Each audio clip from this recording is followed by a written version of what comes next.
The term nocebo is a variant of the placebo effect in the scientific method, where a harmless substance is given to a patient who exhibits harmful or worsening symptoms, not because of the substance itself, but because the patient believes the substance is harmful to them.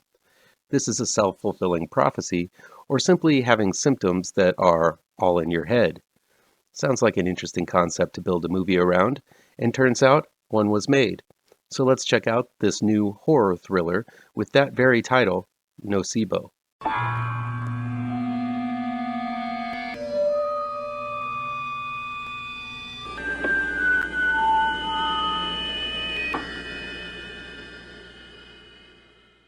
Welcome back to ML Miller Frights. I'm ML Miller. Before we begin, please do me a favor and punch that like button down below. Share this video with all of your social media addicted pals. Click subscribe to this channel and ring that bell for notifications. Nocebo is new now in select theaters and will be available on demand and digital download on November 22nd from RLJE Films and Shudder. It's directed by Lorcan Finnegan and written by Garret, Shanley. Successful fashion designer Christine, played by Ava Green, has been suffering from an illness that baffles all her doctors and frustrates the hell out of her husband Felix, played by Mark Strong. Just when she thinks her health problems can't get any worse, a Filipino woman named Diana, played by Chai Fornacier, arrives on their doorstep. Diana brings with her medical potions and rituals that seem to ease Christina's symptoms. But with this treatment comes a dark secret that proves to be the heart of Christina's problems.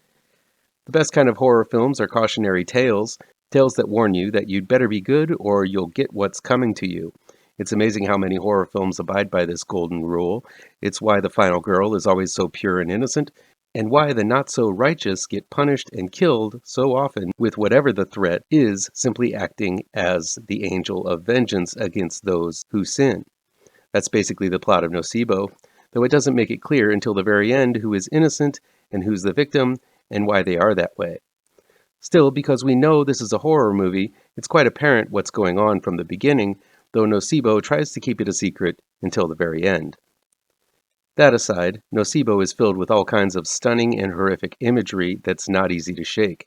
There's a mangy dog who stalks Christina, who is riddled with ticks that will make every inch of your skin crawl. When the dog shakes, the ticks fly off in all directions, and Christina happens to be way too close when that happens, causing the ticks to shower all over her. It's an absolutely disgusting scene that I surely won't forget. The climax is also iconic and bold, ending with another image that is going to be seared into my brain pan for a good long time. Nocebo is filled with all kinds of tactile terrors that are going to make you scratch and squirm. The other draw to this film is going to be the elegant gorgeousness of Ava Green. I don't know any other actress who goes to so much pains to make herself look ragged and roughed up and still manages to be drop-dead gorgeous. But she's not just a stunner, she's one of the best actresses out there that isn't afraid to get her toes bloody in the horror genre. Green is phenomenal here. Even though her character is oozing with privilege and hoity-toity airs, she still managed to make me feel for her plight. It might have been that tick shower she takes in the opening moments that made me sympathize with her.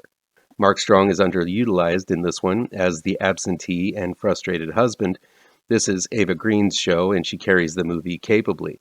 Still, Chai Fornacier, who plays the mysterious Diana, does so with a lot of elegance and grace.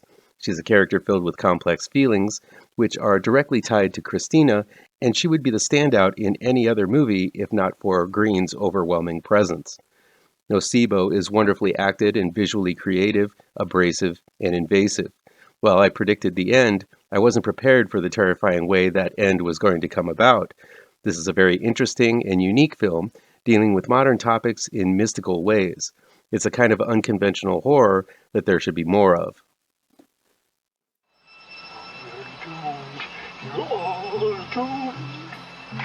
You're doomed